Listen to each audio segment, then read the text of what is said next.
My name is Jeff Varnell. I'm an alcoholic addict. Stop there and keep that. Y'all may wonder why a big city fellow like myself has been asked to come up here. I hope you're not disappointed. It's an honor and a pleasure to be here and be welcomed in your home like this. What happened was I shared a little experience drinking Hope one night in a meeting, and Steve's dad, Gene, must have overheard something I said. He was in detox at the time, so that explains maybe why I got invited here tonight. It is a real pleasure and an honor to be here. I know that this is y'all's home, and I feel real comfortable here, and I thank you all for the opportunity to be here, and hope that God can carry a little message through me tonight.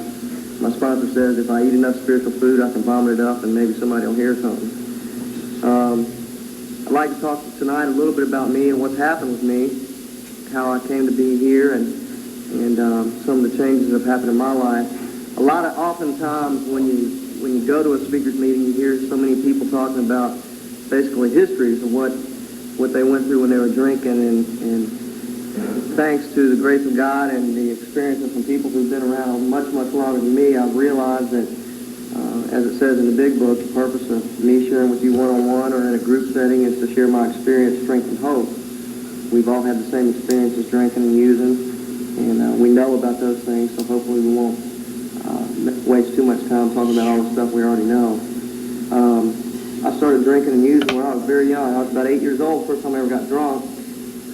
By the time I was 12, I advanced into a variety of drugs that you like to smoke, and then after that I rapidly went into any and everything.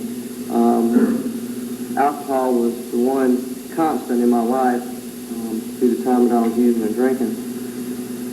I went through the same old experiences most everybody that's ended up in this room has gone through. I've spent time in jails. I've spent time on the streets. I've lied, cheated, and stole from everybody that I ever came in contact with. I was alienated from my family. I never had a true friend. And I was basically a hopeless, lonely individual. And that started a long time before I ever started drinking or using drugs. And I found at some point, I guess when I was 8 years old, that when I took that drink, that loneliness and that hopeless feeling and that restlessness, irritability, and discontent that I had with my life felt a little bit better. All of a sudden I was a part of a group that I wanted to be a part of. I was accepted, and I felt like I was liked, and it was the ease and comfort that came from the alcohol that made that possible.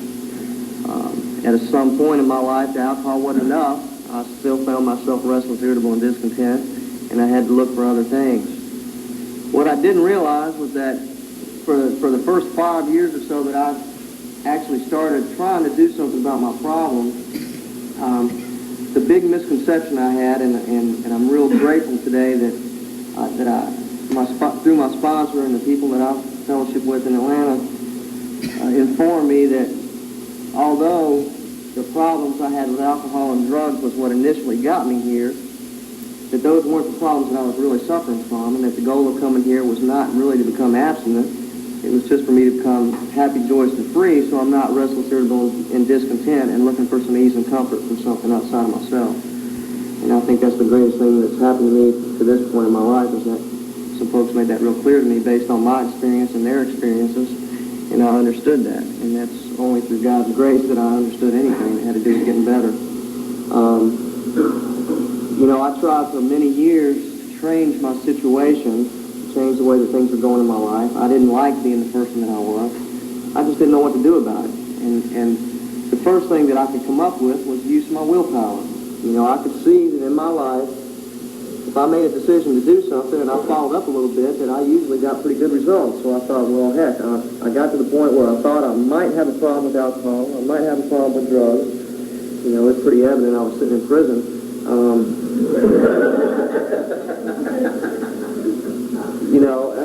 By the time I suspected I had a problem, I thought, well, I just won't do that anymore.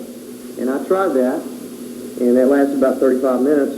And I was restless, irritable, and discontent again, and I went looking for that ease and comfort, and I went to the only normal thing I knew, and that was intoxication of some sort or the other. And it became real apparent after continued attempts that my willpower was not worth a darn as far as the alcohol and drugs was concerned. It didn't matter if it was still working in other areas of my life.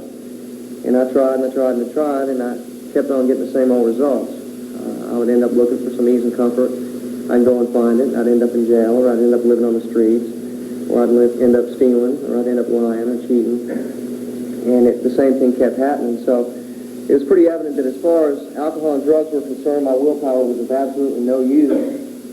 I made many decisions in the morning with a hangover saying that I was not going to do that again.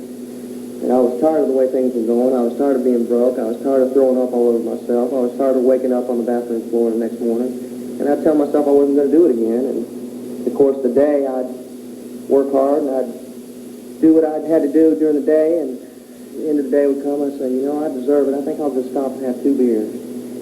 Next thing I'd know, it'd be 4 o'clock in the morning. They'd be kicking me out, and I'd be wondering what the heck happened. And I'd go home, and my mother, my girlfriend, or whoever I was sponging off of at the time would say, what happened? You know, you told me you were going to be home by 7 o'clock. And I may make any number of excuses, but the truth of the matter was I had no idea what happened. I really meant to go and have 2 drinks. I really meant to get home by 7 o'clock and have dinner with my family. I really meant to go home and do the things that I needed to do. I really meant to be able to get in bed by 10 or 11 o'clock at night so I could get up in the morning and go to work, if I was fortunate enough to have a job at the time. So when my willpower didn't work, I found myself in a pretty terrible predicament. I thought, well, you know, this isn't working, so what I better do is I better get some more knowledge. See, because I could see in my life that if I took the opportunity and the effort to learn a little bit something and try to put into practice whatever knowledge I had obtained, that I could get some positive results from that. So I thought, well, this willpower stuff didn't work as far as the alcohol and drugs is concerned. Maybe I'll try my next favorite tool, and that was my knowledge and my intellect. So I started visiting high-priced alcohol and drug treatment centers, and I learned an awful lot about how long it took for alcohol or drugs to get out of my system. I found out a whole lot about the disease concept. I found out a whole lot about what I needed to do if I ever started feeling like I was going to fall off the face of the earth and needed a drink. And I learned a whole bunch of knowledge about how alcohol affected me and about what the problem was. Because at that point in my life, the problem was the drugs and the alcohol. Didn't want to face up to any responsibility, so I could blame it on something outside of myself. So I learned as much about it as I could, and then I proceeded to go out and get drunk again. And I did that 3 or 4 times. I've been through 4 treatment centers. The first one I went to was a real expensive place. Took insurance and the whole works, and then the one I went to after that, the judge told me I had to go to, and then the one I went to after that, it was a little bit less high to pay for it myself, and the one I finally ended up in was a 7-month program that was operated by the Department of Human Resources, and it was basically like being in jail, with the exception I can maybe walk down the street once in a while and buy a pack of cigarettes. So I learned an awful lot in the course of those years of going through that, about alcoholism, about addiction, about how it worked, about, you know, the problem. But looking back, the one thing I never learned is what was the solution to the problem that I was suffering from. You know, nobody told me how to live my life. Nobody told me what I needed to do in order to get better. But they gave me a world of information about what the problem was. And that's the way that it worked for me. And I had all this knowledge, and that was the big favorite weapon that I was going to use to change my life. And at some point, the idea crossed my mind that since I had all this knowledge, I was an educated drunk, and that I could go out there and I could try it, and it was going to be different this time. And that's what I did. And it was not different. It was the same. The same results always happened. I ended up back in jails. I ended up living back on the streets. I ended up not being able to associate with my family or friends. And I ended up doing the same old thing that always happened. So my 2 favorite weapons that I used to prove to the world just how important I really was, my willpower and my knowledge, had absolutely no effect on the alcohol and the drugs, and on correcting that part of my life. And I was still tired of being the person that I'd always been. I was tired of doing the things that I always did, and I was pretty much scared to death because the 2 things that I used in every endeavor that I ever undertook didn't work. And I didn't know what I was going to do. And I was scared to death that I was going to run my car into a phone pole, or I was going to get shot in a dope deal, or I was going to OD or drink myself to death. And I was scared to death. And that held me sober for about 30 days, and then that idea crossed my mind, you know, that it could be different this time, that I could control the amount that I took this time, and that things were just going to work out much differently. Because, see, I had 30 days under my belt now, and that was enough to constitute a defense against the same old thing that always happened. I knew what to look out for. It's scary thing was that fear, you know, my doctor told me when I got out of the hospital for hepatitis that if I ever drank or used drugs again, that I would die, period. And I said, thanks for the information, doctor, and I went and had a beer. You know, so all the fear that I had, that I was going to spend the rest of my life in prison or end up dead somewhere, wasn't enough to change that thought in my mind that it was going to be different this time, or that I could control it, or that I could do it successfully. So fear didn't work, my willpower didn't work, the knowledge didn't work. I had done 90 meetings in 90 days, probably 90 times, and all the human power and the love and the support that came from these rooms was not enough to take that idea out of my head. When I was sitting at home alone and that obsession hit me to use it or to drink, chances of me calling one of you people, no matter how many times it was suggested, was pretty slim. In there too. And you know, I followed a lot of suggestions and I did a lot of things that people told me, but when I was by myself and when I was feeling restless, irritable, and discontent, and I needed some ease and comfort, the normal thinking that I had was that alcohol and drugs was going to give me that. And that's what I went to. And every time the same thing kept happening over and over and over.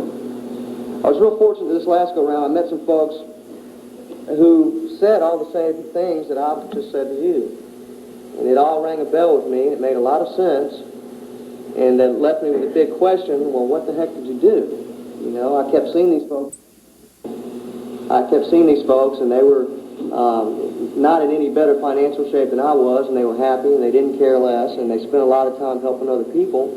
And they always had smiles on their faces, and I always thought, these folks are crazy, or they're full of junk, and they got a bottle hidden out there in the car, and they're going to get drunk as soon as they leave here. And I never, you know, I mean, that's just the keen alcoholic mind that I operate under. I was real suspicious.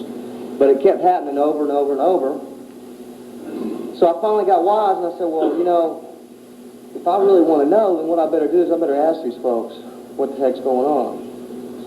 And they said, you know, the problem that you suffer from is the same one that I suffer from, and what happens to me is this. According to the Big Book of Alcoholics Anonymous, and according to folks who've been around much longer than I have, what makes me different than the guy who says he's going to stop and have 2 drinks after work and then go home? What makes me different from this person is the fact that I have an allergic reaction to alcohol. And it's like if I was allergic to tuna fish and I ate a tuna fish sandwich and I broke out in a rash, well then the rash is how the allergy would show itself. They said what happens when I have an allergic reaction to alcohol or drugs is I have that same allergic reaction, and the way that it shows itself is my body tells me I've got to have more. And that's what made me different. So that made a lot of sense. Well, the obvious solution to that problem is I just don't eat a tuna fish sandwich, and I just don't drink, and I just don't do any dope. And it sounded real simple. I'd heard that before, though, see. People had told me, just don't drink and go to meetings. And I had tried that, and I was unable to do that. You know, the analogy that they use with me is if I go to a meeting for 90 meetings in a row, 90 days in a row with a bunch of people who know how to play the piano, just because I go to 90 meetings doesn't mean I'm automatically going to know how to play the piano. I'm going to have to take a little action. I'm going to have to learn what steps they took to learn how to play the piano, and I'm going to have to use their experience, strength, and hope on playing the piano in order to learn how to do it. But just going to a meeting was not going to be enough for me to learn how to live sober and how to just not drink. Because, see, the problem was, although it was real logical that if I had an allergy to alcohol or drugs that I just wouldn't do any, my mind didn't work that way. That at some point I would suffer from the obsession of the mind that tells me it's going to be different this time. I can control it, or I'm going to be able to do it successfully. And that no amount of willpower, no amount of logic, no amount of knowledge, no amount of human power, no amount of fear was going to be enough to take that idea out of my head. And that meant that I suffered from a hopeless state of mind and body that they talk about in the Big Book. And when they revealed that to me, I understood exactly what that first step meant when they said the word powerless. Powerless means you're going to die if you don't stop doing what you're doing. And that you don't have the power or the means available to stop. And that if you don't look for a power greater than yourselves, then you're going to die, period. And that's what they told me. And that's what I was willing to believe at that point in my life, because I had proven it to myself over and over and over by trying every means available to change the way my life was going. So I really didn't have much of a choice. That's how they told me that's when I got willing. I went out there and proved to myself I couldn't do it. And it's real unfortunate that some folks had to go to the extent that I went, and some even further. The good news is you don't have to be one of those people. You can be one of those people who's a little bit smarter than I was and listens a little bit, follows a few suggestions. So the problem is I'm powerless. They tell me in the second step that the solution is power. And I have to be willing to believe that there's a power greater than myself that's going to restore me back to sanity. Now that don't mean I have to have an 8x10 glossy of what this power is. It doesn't mean I have to have a resume that says what he's going to do and what he's not going to do. And it doesn't mean that I have to have a great amount of faith or an understanding of what that power is. All it says is that I'm willing to believe that there is something out there and that I'm not it. And that made it real simple for me, see, because I was beat up in church and, you know, I didn't like to believe what they told me and I didn't listen to what they told me and I couldn't understand why they would tell me that and then make me pay them for it. I didn't understand why my dad told me when I was 6 years old that the reason why I had to get up and go to church was because it was good for business, for him to be seen there. I didn't like the fact that when I was 11, 12 years old playing on the church basketball team that their biggest priority was how many Mercedes they had in the parking lot and if our basketball team beat the Catholics. I didn't understand all that stuff and I didn't want anything to do with that God. I didn't want to do anything, didn't want anything to do with those hypocrites. I would do anything in the world except be one of those hypocrites, so I spent my life being agnostic or atheist or whatever you want to call it. Bottom line is I was unwilling to believe that there was a power greater than myself. I remember my mother telling me when I was 16 years old that the reason why you keep drinking and doing more dough is to put to sleep the idea that God has a plan for you and you're going in direct opposition to it. And I laughed and I said, "You're crazy. You don't have any idea what you're talking about." And I spent the rest of my life using and drinking to try to forget exactly what the truth was, and that was the truth. And I knew that I was supposed to be doing something that I wasn't doing. And every time I didn't do it, I got restless, irritable, and discontent, and I had to start looking for some ease and comfort. And I'd start finding that ease and comfort in alcohol and drugs, and I'd end up broke or in jail or living on the streets, and the same old things kept on happening. So I spent the rest of my using career trying to forget that idea, which had been spoken finally out loud in words. So the second step tells me that the solution to the problem I'm suffering from is to be willing to believe that there is something out there that's going to restore me back to sanity. Now, I thought that meant that I was going to have to stop doing all those wild and crazy things that I always did. But they explained it to me that what that really means is, see, the definition of sanity is wholeness of mind and makes decisions based on the truth. Well, the other side of that is insanity, which is less than wholeness of mind and unable to see the truth. And that made it real simple for me, see, because all my life, as far as alcohol and drugs were concerned, I was unable to see the truth. The Big Book tells me that men and women drink essentially because they like the effect produced by alcohol, and that the sensation is so elusive that while I know it's injurious, or that it's killing me, that I can't differentiate the true from false. And that's what that sanity is. It's not knowing the truth. The insanity is not knowing the truth from the false. I can't see the truth. So I need to be willing to believe that there's something out there that can help me to see the truth. And when I'm willing to believe that, then it puts me on the spot. I get to make a decision on whether I'm willing to pursue that power or not. And, you know, the third step, I often hear people talking about turn over this, turn over that, turn over this, turn over that, and taking it back the next day, and taking it back 2 days later, and having the same old results. They explained it to me that, you know, the third step says, made a decision to turn our will and our lives over to the care of God as we understood Him. The important words in that step are made a decision. You know, if there's 3 birds on a wire, and one of them decides to fly away, how many birds are left on the wire? Well, there's still 3 birds left because all he did was made a decision.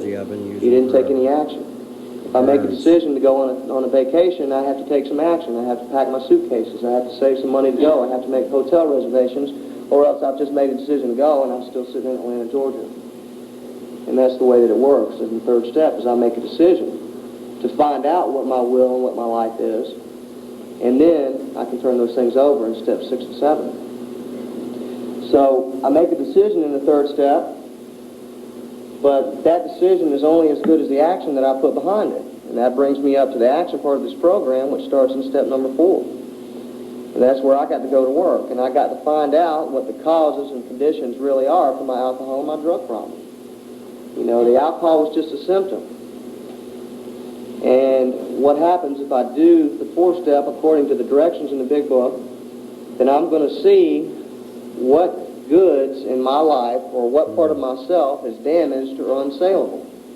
They use the analogy or comparing it to a business inventory. And a business inventory's purpose is to take stock of exactly what it is I've got in stock that's damaged or that's not marketable. You know, and it's the same thing in a personal moral inventory. It's finding out the truth about what part of me is affected by all these terrible things that y'all have done to me. And when I look at each situation honestly, and if I do it according to the directions, I'm going to find out some real basic things. If I'm ticked off at my mother, and if I write down what it is that my mother did that ticked me off, and if I look at what part of my natural instincts for security or for health or for my social relations or my sex relations, if I look at what part of my life is affected by that situation, I'm going to realize a couple of real basic things. First of all, I'm not ticked off at my mom. I'm ticked off at what she did. Second of all, I'm not really ticked off at what she did. I'm ticked off at the way that what she did affected me and what part of my natural instincts was affected by that. And when I can look at that, then I have to realize that guess what? It's my fault. It's not hers. And I have to start to look at exactly what it was that I did that made me be affected in that manner. And I have to do the same thing with my fears. If I'm scared of the dark, I have to look at why I'm scared of the dark and what part of it is of me that's affected by the dark and what my part of it is in that fear. See, because all resentment is an incorrect judgment. And all fear is an incorrect belief. And all the harms that I've done to everybody else in my life is nothing more than incorrect actions. And once I lay those things out on the table and I can see what those things are through doing a fifth step with somebody who's been around much longer than me and who's done this process, then I can look at those things and I know exactly what my will in my life is. My will is the way that I think and what I want out of life. And my life is all the actions that I took in order to get those things. And when I can look at those things honestly and see what the truth is, guess what? My sanity's been restored. I can see the truth about my alcohol and my drug addiction. I can see that the alcohol and drugs were just a precipitating factor that got me in these rooms, and that the real thing that caused that was the fact that I'm selfish, self-centered, dishonest, I'm self-seeking, I'm frightened, and I don't know how to live life. Almost enough. Well, the good news is that there's more steps behind that. See, I can ask God to take that stuff away from me. I've already made a list in my 4 steps of what the 8th step wants me to do, and that's list the harms that I've done to other people, and I can have the opportunity, based on my willingness, to go and make amends to those people. Now, I've told everybody I ever came into contact with before I got in these rooms and understood what it meant to be here that I was sorry. Everybody pretty much knew that. I prove that daily. They explained to me that this making amends stuff was a lot more than just going to all the people that I thought I may have hurt in my life and tell them I was sorry, because if I'd really hurt them, they probably already knew that. And so that was not real big news to me. I didn't like the fact that meant that amends means to repair damage. Because see, that means that I might have to go back to jail. That means that I might have to spend all the money that I go to work and earn to pay back people that I've hurt and stolen from. That might mean that I have to change the way that I live so I don't continue doing those things. So there's a lot more to it than just that. And then we get to 10, 11, and 12, and that's, you know, oftentimes I hear people call those the maintenance steps. All step 10 is working steps 4 through 9 on an as-needed basis. I can do it every day, I can do it every week. You know, the thing that I never understood in working the steps was that I was learning the process, and that it was a process that I used every single day in my life. And it's a real simple process. If the guy on TV tells me that Tide laundry detergent is going to make my clothes whiter and brighter than any other detergent in the world, and if I'm willing to believe that, and if I take a little action based on that belief, and I go to the store and I buy a little bit of Tide, and I take it home and I wash my clothes with it, and my clothes come out white, and I see the results of what this guy told me on TV, and I see those results are true, then guess what? I develop faith in Tide detergent. And that's the same way this program works. You know, these folks told me at some point that if I was willing to believe that what they were telling me was true, and that there really was a power greater than myself out there, and that based on that willingness to believe, if I was willing to take a little action and to pursue that power, and to try to make that power the driving force in my life, that I would see the results from that. And when I saw the results of that, then if I continued to put that process into practice, at some point I would develop faith. And that at some point I would develop trust in that process. And the analogy that they taught me, which was so overwhelming, was when I was a small kid, I used to be afraid of the dark, and I would walk into a dark room. And at some point, my parents told me, you know, all you have to do is reach up and flip this light switch on, and the lights will come on. Well, I was willing to believe that. The next time I walked into a dark room, I took a little action, and I flipped on that light switch, and guess what? The lights came on. It didn't happen that often in my later using days because I never paid my electric bill. But anyway, I saw the results of flipping that switch, and the light came on. And the next few times I walked into a dark room, maybe I had to stop and think about it and wonder if maybe that light was going to come on and maybe that light wasn't. But at some point I saw and believed that happened every single time that I walked into a dark room. I'd seen those results, and I continued to put that process into action. And guess what? Now when I walk into a dark room, I have absolute faith and trust in the idea that that light's going to come on when I flip that switch. So what happened was I was willing to believe. I took some action based on that belief. I saw the results of that action and the change that came from that action, and today I try to put that same process into action. And that process works in any problem, in any predicament that I may find myself in. And when I do that and continue to do that, at some point I'll develop faith. And at some point, working this program will be just like it is when I walk into a dark room right now. I will automatically put the principles of this program in practice, just like I automatically reach up and flip that light switch on. And that's what this program is really all about. See, I need to be that person today who was like my parents. When they walk in and they're scared of the dark, I need to say, hey, look, all you got to do is reach up here and flip on the light, and the light will come on. All you got to do right now is be willing to believe that there's a power greater than yourself. I don't care what about your background in religion is. I don't care about whether you think you can have faith or not. Are you convinced of those three points? Are you powerless? Do you have an obsession of the mind? Do you have an allergy of the body once you give into that obsession? Then you're powerless. And if you're powerless, are you willing to believe that there's a power greater than yourself? And if the answer to that is yes, then you've got a decision to make. Do I want that power or do I not want it? And that decision is only as good as the action that I put behind it. And I'm real grateful today for the people that spoke up and shared that with me, that were like my parents when I walked in that dark room and they told me there was a light. And I'm real grateful for the people in this room who not only offer me support as I learn this process and as I continue to go through this process and as I do the things that I need to do to develop faith in this process, but they also give me a choosing ground, see, because it tells me that nothing can so much ensure my sobriety as working with another alcoholic. And I'm real grateful today that God gave me a big mouth and I like to use it because sometimes people listen. And I'm real grateful that God gave me the intelligence that didn't work as far as alcohol and drugs are concerned, because sometimes when you try to BS me, I'll know what the difference is, because I've been there. And I'm real grateful to the God of my understanding today. You know, I hear people often say, my higher power, whom I choose to call God, my higher power is God, period. It says it in black and white in the book.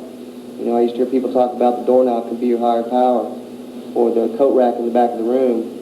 Well, if all my human intellect and all the human power that was available to me in the form of psychiatrists, psychologists, and people who've been to school for 30%, 90% of their life couldn't help me, what makes me think a doorknob can? All I have to do is be willing to believe. All I have to do is be convinced that I am not the power that I thought I was. All I have to do is be convinced that I cannot do this on my own. And if I'm one of those people that wants to be hard-headed, the old-timers say, if you live, we'll get you. Because that's the choices that I have. They're real clear. I can go on to the bitter end, or I can accept spiritual help. And I often find myself bumping heads with people because they don't like that G word. And they want to call it all different kind of names, and they want to call it this, and they want to call it that. But the reality is this. If I'm one of those people and I've tried everything and nothing else works, what have I got to lose except my life? It's real simple. And I don't have to put a definition on it. I don't have to have a great amount of faith in it. I don't have to have an understanding of what it is, because it's promised to me that I will have a spiritual awakening as a result of those steps, period. And that the consciousness of my belief in that power will surely come to me, period. You know, I don't come here with faith. I don't know anything about it when I get here. The only faith that I ever had was in my reasoning and my intelligence or my good looks or this or that or the other, and they all let me down because I didn't know what to do with them. You know, it promises me You know, we read the promises at every meeting, and for the longest time, I gauged my sobriety in my life on how much of those promises had come true in my life. Well, I've since learned that those promises come on page 83 and 84, the directions on how to work this program, the big book about Alcoholics Anonymous. And they come as a direct result. It says if we are painstaking about this phase of our development, this phase of our development is making amends in step number 9. Flip the tape.